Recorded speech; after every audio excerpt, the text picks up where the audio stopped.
Okey, Assalamualaikum. Bersama saya Cikgu Fairuz. Okey, so untuk kelas kita pada hari ini cikgu nak masuk kepada bab 8. Okey, bab 8 ni tajuk dia ialah graf fungsi, okey. Graf fungsi. Okey, sebenarnya sebelum cikgu terus buat beberapa contoh soalan berkaitan dengan graf fungsi, okey, cikgu nak terangkan sedikit apakah kegunaan graf fungsi di dalam kehidupan kita seharian. Okey, sebenarnya graf fungsi ni lebih kepada kita nak ambil seberapa banyak data daripada suatu pergerakan turun atau naik. Okey, sebagai contoh, graf fungsi digunakan untuk menganalisis data bagi pasaran saham. Maksudnya mereka yang mampu atau pandai menganalisis graf tersebut akan tahu bila masa mereka nak beli saham atau bila masa mereka nak jual saham. Seterusnya mereka boleh mendapat keuntungan daripada ilmu graf fungsi yang mereka pelajari. Okey, tapi untuk tingkatan 2 ni, okey, kita fokus kepada beberapa ilmu sahaja. Okey, yang pertama atau hubungan. Okey, kita panggil sebagai hubungan. Okey, hubungan satu kepada satu. Yang ini sangat senang, okey. Sebagai contoh, okay, kita ada item di dalam ni. Okay, kita ada jarak.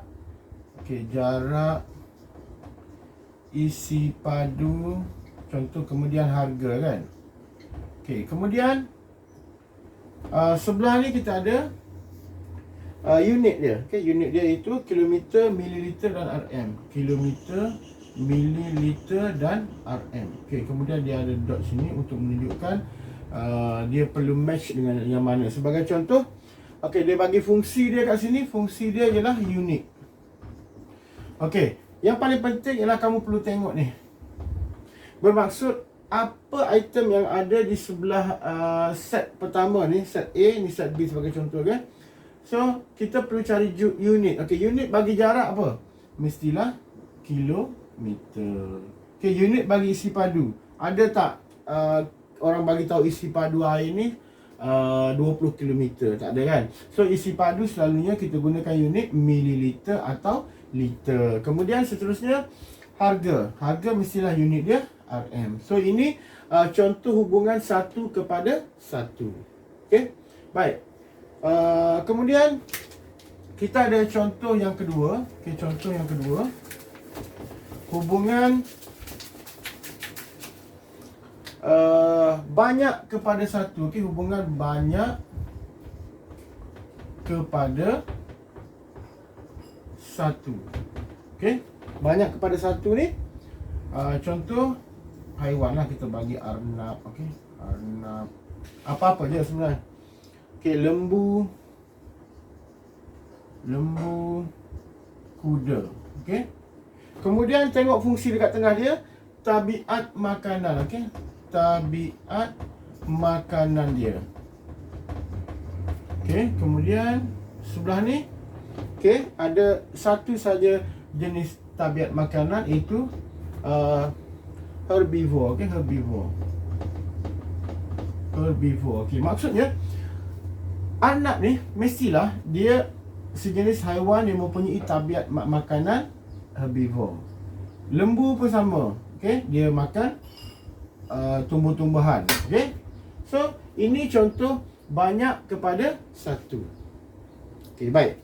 Seterusnya, okey, sebenarnya ini adalah asas untuk fungsi. Kita tunjukkan apa itu maksud hubungan. Okey, seterusnya.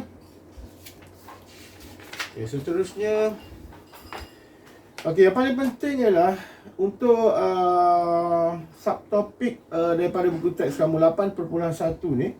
Okey, kita perlu tahu mewakilkan fungsi, atau dipanggil sebagai perwakilan fungsi. Perwakilan fungsi. Okey, perwakilan fungsi. Okey, baik. Okey, sini tengok betul-betul. Okey, kita ada beberapa jenis kaedah bagaimana untuk mewakilkan fungsi.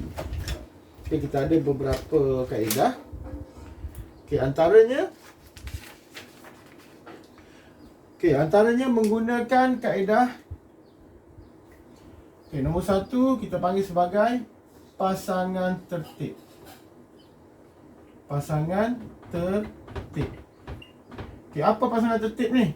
Okey, so perwakilan fungsi ni dia ada beberapa, okey, iaitu pasangan tertib, jadual, graf dan juga persamaan. Okey, baik. So, yang pertama, pasangan tertib. Okey, macam tadi. Okey, kita buat satu hubungan. Okey, hubungan. Okey, kita ambil hubungan. Katalah diberi set P. Okey, set P ni nilai yang ada di dalam set P ialah 1, 2 dan 3. 1, 2, 3. Okey. Dan set Q ialah, okey, set Q ialah 4, 5, 6. Dan kedua-dua set ini dihubungkan dengan satu fungsi. Okey, fungsi dia bagi tahu menambah 3. Okey, daripada sini, okey, ingat balik apa yang cikgu ajarkan tadi. Okey, cuba lukis set P. Katalah dekat sini set P, sebelah ni ialah set Q. Okey, ini ialah set P, sebelah ni set Q. Okey, dalam set P ada nombor 1, 2, 3. Okey, sorry. 1, 2, 3. Okey, tengok. Kemudian sebelah ni ada 4, 5, 6. Okey, set Q ada 4, 5, 6. Okey, kemudian fungsi dia apa? Fungsi dia ialah tambah 3. Okey, tengok ni, fungsi dia tambah 3. Bermaksud kita perlu hubungkan antara P dengan Q melalui fungsi yang diberikan. Okey, fungsi yang diberikan ialah perlu tambah 3. Bermaksud, okey, nombor 1, macam mana kita nak petakan dia kepada mana? Adakah kepada 4, 5 ataupun 6? Senang-senang saja. Okey, 1 perlu tambah 3. Okey, 1 tambah 3 dapat 4. Begitu juga yang lain. 2 tambah 3, 5. Okey, 3 tambah 3, 6. So, ini adalah hubungan 1 kepada 1. Okey, daripada sini baru kita buat satu pasangan tertib. Okey, pasangan tertib. Okey, pasangan tertib ni senang saja. Kita ambil je. Pasangan tertib ni dia lebih kurang cara penulisan dia ialah sama dengan koordinat. Koordinat. Okey, koordinat. Okey, yang ini kamu labelkan sebagai paksi X, yang ini sebagai paksi Y. Okey, macam mana buat? Okey, tengok cikgu buat. Okey, so okey, senang ya. Buat bracket, kita ada ini X kan, koordinat 1,4. Okey, lagi kita ada 2,5. Kemudian kita ada 3,6. So, ini semua ialah dinamakan sebagai pasangan tertib. Okey, boleh faham tak? So, pasangan tertib, cara dia buat macam ni lah. Dia ambil hubungan antara 1 dengan 4 kan? 1, 4, 2, 5 dan 3, 6. Okey, seterusnya kita tak nak buang masa, ambil masa yang lama. Okey, kita pergi kepada kaedah yang kedua, bagaimana untuk kita membuat perwakilan melalui cara apa yang kedua? Okey, cara jadual. Okey, jadual. Okey, yang kedua menggunakan cara jadual. Okey. Yang ini tadi kita dah dapat kan, dia punya pasangan tertib iaitu 1, 4, okey, lagi 2, 5 dan 3, 6 kan. Okey, ini pasangan tertib. Okey, yang kedua kita nak buat menggunakan kaedah jadual. Okey, jadual. Jadual juga dipanggil sebagai jadual nilai. Okey, jadual nilai. Jadual ni sebenarnya kita buat terus satu jadual ataupun kotak macam ni. Okey. Okey, yang paling kiri kita letakkan set apa ni? Okey, set P.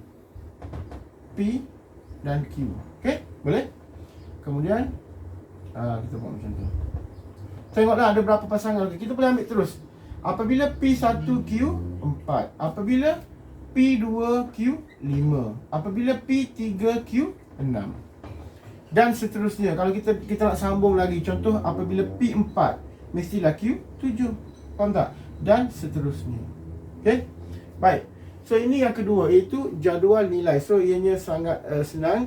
Seterusnya, daripada jadual nilai ni, kita akan belajar bagaimana untuk membuat perwakilan fungsi menggunakan kaedah yang ketiga. Pertama, pasangan tertib. Kedua, jadual ataupun jadual nilai. Yang ketiga ialah kita akan belajar bagaimana untuk melukis graf.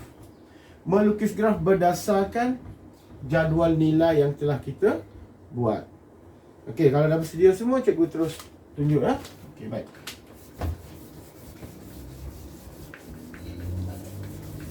Okey, ni kita sambung soalan yang sama soalan yang sama, tapi yang ketiga ni kemahiran bagaimana untuk melukis graf.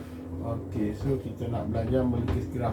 Tadi kita ada jadual nilai macam mana? Kan kita lukis macam ni kan.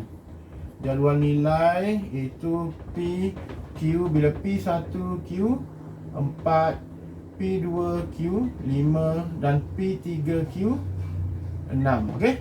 Tadi kan set P dengan set Q. So ini ialah pasangan tertib. Okey, baik. Ataupun jadual nilai. Okey, baik. So sekarang daripada jadual nilai ni kita nak bina graf. Okey, sangat senang. Seperti biasa kita buat paksi Y yang tegak ni paksi Y. Kemudian yang melintang ni ialah paksi X. Okey. Okey, kemudian kita tengok okey, kita andaikan P ni ialah paksi X dan Q ni ialah paksi Y. Okey, untuk paksi X kita nak dekat skala ni mesti ada nombor 1, 2 dan 3. So kita boleh mulakan macam ni. 1, 2, 3, 4. Okey. Seterusnya Q mesti ada nombor 4, 5, 6. So kita boleh mulakan 1, 2, 3, 4, 5, 6, 7. Nampak? 1, 2, 3, 4, 5, 6, 7. Okey? Baik. So step pertama, apabila P1, Q4. Okey, P ni kita andaikan sebagai X, Q sebagai Y. Okey, so X ialah 1. So kamu buat double dot macam ni.